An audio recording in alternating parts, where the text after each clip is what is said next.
the shattered mirror history, the symphony of a thousand voices, the dance of destiny, and the urgency of the last signs. Have you ever considered that reality is like one of those funhouse mirrors that distort our image? Or, better yet, like a kaleidoscope, where every small turn completely changes a pattern, but the pieces are always the same? Life, history, the news, it's all like that. What one person sees as light, another sees as shadow. What for one is a beginning, for another is an end. And it's in this dance of perspectives that truth hides, multifaceted, stubbornly refusing to show itself whole. But what if I told you that, for many, this dance isn't random, but an ancient script unfolding before our very eyes, with an ending that is getting closer and closer? It's 1948. 1948. A year that for some was the blossoming of a millenary flower, and for others, the beginning of an endless storm. The scene? A piece of land in the heart of the Middle East, known by many names throughout the centuries: Canaan, Judea, Palestine. A small place on the map, but giant in history, in faith, in passion. And I will pour the out British, my who've spirit been guarding on all this region flesh. for decades, Your were sons leaving. and your daughters It was the shall end of the British prophesy. Mandate, a kind of babysitting contract imposed by world powers after the First World War. They had promised the creation of a national home for the Jewish people in the Balfour Declaration of 1917, but they had also made promises to the Arabs living there, a Gordian knot that no one knew how to untangle. The reborn dream and the pain of dispossession. Two truths on a collision course, the great sign. On one side, the Jews were arriving, coming from all corners of the world, from Europe, from the United States, from the Middle East, from wherever the diaspora had taken them. Many, scarred by the wounds of the Holocaust, saw this return not just as a hope, but as a matter of survival. It was a fulfillment of a longing that had echoed for 2,000 years, since the destruction of the Second Temple and the dispersion of their people. For them, that place was not just a land. It was Eretz Israel, the land promised by God to their ancestors. It was a return of a people to their biblical roots, the rescue of an identity forcibly interrupted. Every settler, every farmer, every soldier who landed there saw themselves as part of millenary history, a living link to Abraham, Moses, David. The creation of the State of Israel was irrefutable proof that faith, resilience, and divine promise held more weight than any human decree or historical persecution. It was the end of an exile, the dawn of a new era. And here lies one of the most crucial points for those observing the signs of the times. For many scholars and believers, this return, the regathering of the Jewish people to their homeland after almost 2 millennia of exile, is the Great Awakening, the most evident sign that we are, in fact, living the last days as predicted in the Bible. The prophecy of the Valley of Dry Bones, in Ezekiel chapter 37, which describes God gathering the bones, covering them with flesh and skin, breathing life into them, and transforming an army of the dead into a living people back in their land, seemed to have no chance of being fulfilled. However, 1948 not only saw Israel reborn from the ashes of millennia, but also after the indescribable horror of the Holocaust, an event that, for many, fulfilled the persecution part predicted before the regathering. The incredulity was enormous. The impossibility was a rule. Yet it happened. If such a specific and seemingly impossible sign came true, how can we ignore what comes next?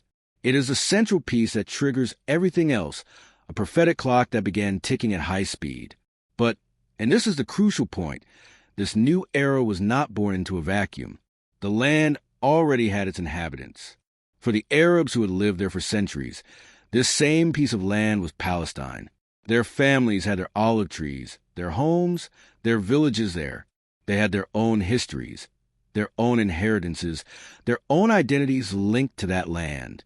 The mass arrival of Jews and the subsequent declaration of a Jewish state was not a return for them, but an invasion and occupation. The end of the British Mandate, which should have brought independence to the Arab peoples of the region, turned into a nightmare. Instead of becoming citizens of an independent Palestinian state, they found themselves, overnight, forced to become refugees or minorities in a land they considered their own. For them, 1948 was not the birth of Israel, but the Nakba, the catastrophe, the ethnic cleansing, the expulsion of hundreds of thousands of people from their lands and homes, the dismantling of society. It was a clash of two historical narratives, equally profound and painful, where one had to give way to the other. And in this collision, blood was shed. The world watched the drama. The United Nations UN had tried a partition plan, dividing the land into two states, one Jewish and one Arab. But the proposal was rejected by the Arabs, who saw in partition the legitimization of an injustice. The day after Israel's declaration of independence, armies from Egypt, Syria, Lebanon, Iraq, and Jordan invaded the newborn state. It was a harbinger of a war that seemed destined to wipe Israel off the map before it could even establish itself. And then the surprise. The small, young state not only resisted but won. A victory that reinforced belief in divine providence for some and the bitterness of defeat and exile for others. The puzzle of history gained more pieces, and they did not fit together peacefully. The scrolls and headlines, a prophecy echoing in the 21st century. The signs intensify. But, my friend, this is where we take a detour, or rather, a parallel avenue that leads us to an even more intriguing place. Because some say none of this was a surprise, that the entire script was already written. Just imagine, thousands of years ago, when people lived in a way we can barely conceive, in a world without cars, without the internet, without satellite maps, there were prophets who, according to belief, saw the future. And one of them, Ezekiel, a Jewish priest who lived in Babylonian exile, described events that, for many today, seem like an exact photograph of what we are experiencing. He spoke of a scattered people, an unparalleled diaspora, and then a miraculous regathering. Ezekiel chapter 37, the prophecy of the valley of dry bones, speaks of God gathering the bones, covering them with flesh and skin, breathing life into them, and transforming an army of the dead into a living people back in their land. For many, the creation of the state of Israel in 1948, after the Holocaust and the dispersion, was a literal fulfillment of this vision. It's as if history were reading a script that we have only now begun to decipher. And if the most impossible part of prophecy, the return of a people who ceased to exist as a nation for 2 millennia, has already happened, what prevents us from believing that the rest can also come true? The precision of these events leads us to ask, if the distant past predicted the present so clearly, should we pay more attention to what it says about the imminent future? The global chessboard in the shadow of the last days. Who plays what? The final alliance. However, the prophetic narrative did not stop there. After the regathering, a great battle would come, an epic war that would take place in the last days. And what makes this part so chilling is that it names the actors. Nations that, in some cases, did not even exist by those names in Ezekiel's time, but which, in modern interpretation, correspond to powers and regional actors that are in all the headlines today. It's as if an ancient clock were ticking, and we, unknowingly, were living these final seconds. For believers, this is not just any war. It is described as a catalytic event for the last days, a turning point that signals the proximity of the end of an era and the beginning of another, the arrival of a historical and spiritual climax. Let's look at the pieces on this global chessboard, with Israel, the small state, at the center of an intricate web of alliances and hostilities, as described in Ezekiel chapter 38. Russia, ancient Magog, the text speaks of Gog, of the land of Magog, a prince or leader north of Israel. Academically, Magog has been associated with the Scythians, a nomadic people who inhabited the Eurasian steppes, a territory that today largely corresponds to Russia. In the current interpretation, Gog is seen as the leader of Russia and Magog as the Russian nation itself. What is chilling is a description of the leader of Magog being turned around and led out with hooks into his jaws for battle. This suggests a divine intervention that would force him into a war he might not want, or a series of inevitable geopolitical events. And what do we see today? Russia, with Vladimir Putin at the helm, is increasingly involved in the Middle East, strengthening ties with anti-Western and anti-Israel regimes, such as Syria and Iran. Its military presence, political influence, and anti-Western rhetoric align impressively with prophetic figure. It's as if the hook is already being set in modern geopolitics. Iran, ancient Persia mentioned as Persia, a millenary power that today we know as Iran. The prophecy places it as one of Russia's first allies in this future invasion. And what do we see today? Iran, under its theocratic regime, has an aggressively anti-Israel foreign policy, funding and arming groups like Hamas in Gaza and Hezbollah in Lebanon, as well as the Houthis in Yemen, who attack Israel. More than that, Iran and Russia, who were rivals in ancient times, now form an impressive strategic alliance, with military and economic agreements that shock many Western analysts. It's the enemy of my enemy, becoming a friend, but on a scale that seems to echo ancient scrolls. The development of Iranian missiles and its nuclear program add a layer of real threat to the scenario. Sudan, ancient Kush/Ethiopia, the Hebrew term Kush or Kush generally refers to the region south of Egypt, which today covers Sudan and parts of Ethiopia. In the current context, most interpreters point to Sudan, a country historically hostile to Israel, although it has had recent flirtations with normalizing relations. However, what stands out is Sudan's recent rapprochement with Russia and Iran, even allowing for the possible installation of a Russian naval base in the Red Sea, an area of enormous strategic importance.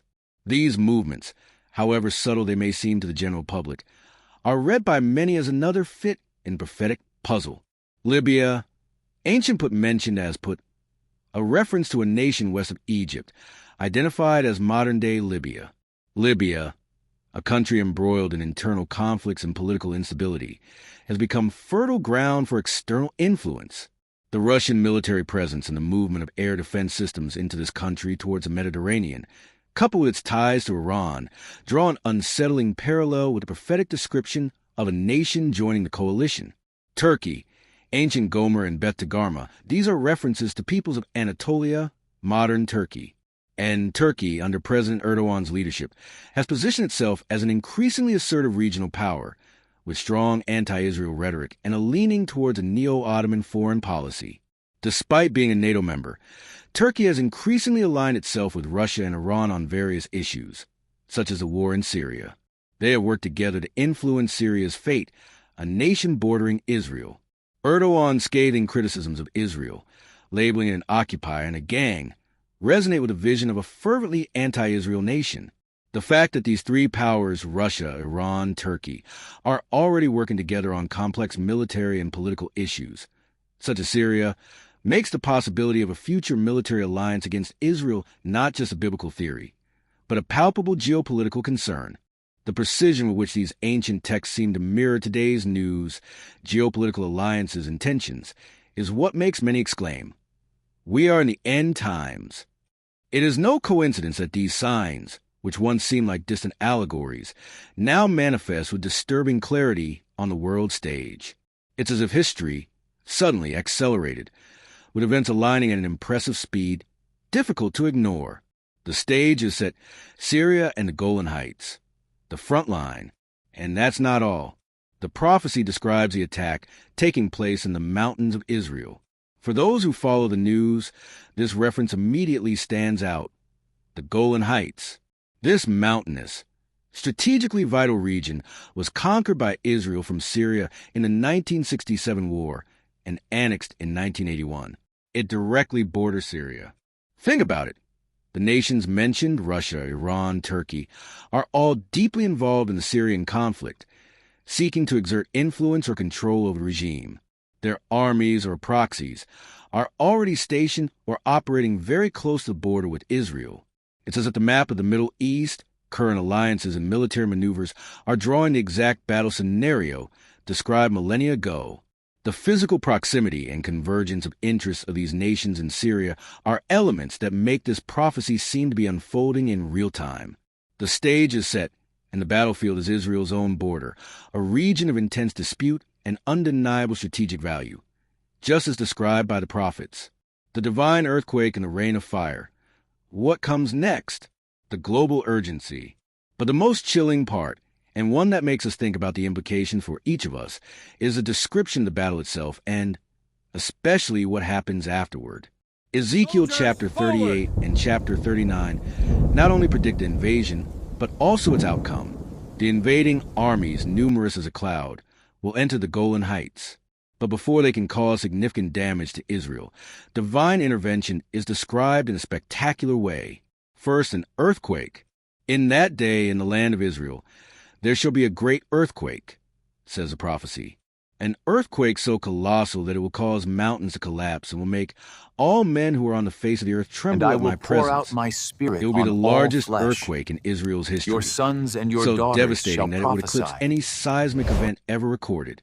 For those seeking the signs of the end, the mention of increasingly frequent and intense earthquakes in various parts of the world, as also predicted in other biblical passages, gains a new dimension when contextualized with this great tremor in Israel. Next, chaos. God will cause the invaders' weapons to turn against each other. Confusion will reign among the troops, who will begin to destroy each other. Every man's sword will be against his brother. Imagine, instead of fighting the enemy, they turn against each other in a destructive frenzy, and crown the annihilation. I will rain upon him and upon his horde, and upon the many peoples who are with him, a torrential downpour and great hailstones, fire and brimstone. Giant hailstones, fire, and brimstone falling from the sky, an image of total destruction, coming directly from a higher power. It is a divine manifestation that leaves no doubt as to who is in control of humanity's destiny, an event that would forever change the world's perception of God's existence. But what comes next is what makes many modern interpreters swallow hard. The prophecy states that God will send fire on Magog and on those who dwell securely in the coastlands. Think carefully. Fire falling on Russia, the main nation of the coalition, and on those who dwell securely in the coastlands. Who are these people? Those who feel far from the war, in safety, perhaps in Europe, in America, in oceanic countries. And this fire that strikes not only the main aggressor but also distant and secure regions is what leads many to a chilling conclusion: a global nuclear war. How else could fire strike those who dwell securely in the coastlands so indiscriminately and comprehensively?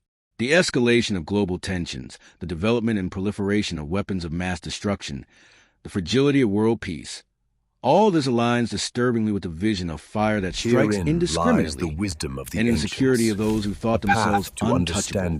It is no longer an apocalyptic fantasy, but a technical and strategic possibility that frightens. The post-nuclear cleanup protocol, frightening details, the taste of the end. Ezekiel chapter 39 is where the narrative reaches its peak of strangeness and precision if we interpret from a modern perspective. The prophecy describes a cleanup process after the battle that is unprecedented in any other biblical war. And I will pour out the attention my spirit to detail on all flesh. Is meticulous. First, your sons and your the daughters Israelites shall will wait prophesy. 7 months before beginning to clean up the remains of the invaders. 7 months. Why so long? In a conventional war, cleanup is immediate, but in a scenario of nuclear contamination, the residual radiation from an explosion can take months to decay to levels that allow for some kind of work on the site. This waiting period makes perfect sense in the context of radioactive disaster. Next, the prophecy describes the formation of 2 teams for cleanup: a search team who will set apart men who will pass through the land to bury those who remain, and a team of professionals that will set apart men continually to bury them passing through the land. The search team, or spotters, would identify bodies and remains in contaminated areas, marking them. The professional team, likely equipped with special protection, would then come to handle and bury these materials. And where would they be buried? In a specific place, the valley of Hamon-Gog, east of the sea, which many identify as the valley southeast of the Dead Sea, an isolated, desert, and hard-to-reach region. Why take the remains so far away? And why such careful disposal? If it were just a common battle, the dead would be buried on the battlefield or in mass graves. But for nuclear waste, for contaminated bodies and equipment, an isolated and deep disposal, far from the population, and preferably downwind, will be the most appropriate protocol to prevent mass contamination. It's impossible to read this part without feeling a shiver. The precision of the cleanup details, so unusual for an ancient battle description, echoes the decontamination procedures that only the nuclear age has taught us. It is a glaring sign that forces us to confront the possibility that the end may not be a metaphor, but a series of literal events that we are already witnessing, step by step, in every headline and every geopolitical tension. The awakening of the soul and the invitation to reflection. It's time to decide. After this destruction, the prophecy culminates in a great awakening. God would reveal himself in such a way that the nations would know that he is the Lord, and the people of Israel would have their eyes opened, turning to him with all their hearts. For many believers, this means a mass conversion to Christianity, to the figure of Jesus Christ. But beyond specific beliefs, what remains is the powerful message about interpretation. The same series of events, the British withdrawal, the arrival of the Jews, the 1948 war, today's geopolitical alliances, the possibility of a devastating confrontation, can be seen through a purely historical, political, and sociological lens, or it can be seen through the lens of faith, prophecy, destiny, as unequivocal signs that we are, in fact, heading towards what the Bible calls the end of times. For those who have ears to hear and eyes to see, the signs are everywhere. The return of Israel, the formation of these specific alliances, the war technology capable of fulfilling the most devastating prophecies, and the growing perplexity of nations in the face of world events. History is not just repeating itself. It is accelerating toward a predicted climax. And what lens do you use? That changes everything. It changes how you understand the past, how you react to the present, and how you prepare for the future. The world is not just a place of concrete facts. It is a stage where billions of minds and hearts interpret, create meaning, and, in turn, shape reality. The question now is not if the signs are real, but how you will react to them. So, when you turn on the TV or scroll through your news feed and you see Russia, Iran, Turkey in the news, think about the multiple stories being told. Think about the ancient narratives that, for some, come to life in today's headlines. Think about how a piece of land, distant from many of us, can be the center of a story that echoes from millennia ago to the possibility of a future that makes us tremble. Because deep down, history is never just history. It is always a matter of how we interpret it, which fragment of the shattered mirror we choose to look at, and which melody we hear in the symphony of 1,000 voices. And your interpretation, my friend, is key to your own journey in this constantly swirling world. Which story do you choose to live? Hey, if you've made it this far and allowed yourself this journey through different perspectives on history and prophecy, if this narrative made you think, made you question, or gave you a new outlook on the times we live in, we'd really love to know what you think. We believe that truth is revealed in the diversity of interpretations and the depth of discussion. Leave your comment down below. What part impacted you the most? Do you see the same signs, or do you have a different reading? Your opinion is super important for us to build this conversation together and understand how each person sees our world.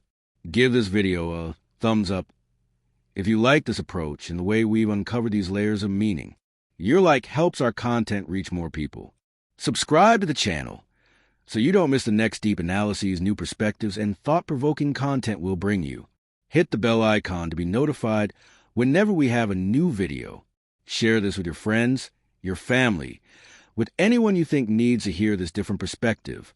The more people thinking together and questioning established narratives, the more we can understand this shattered mirror reality and the urgency of the times.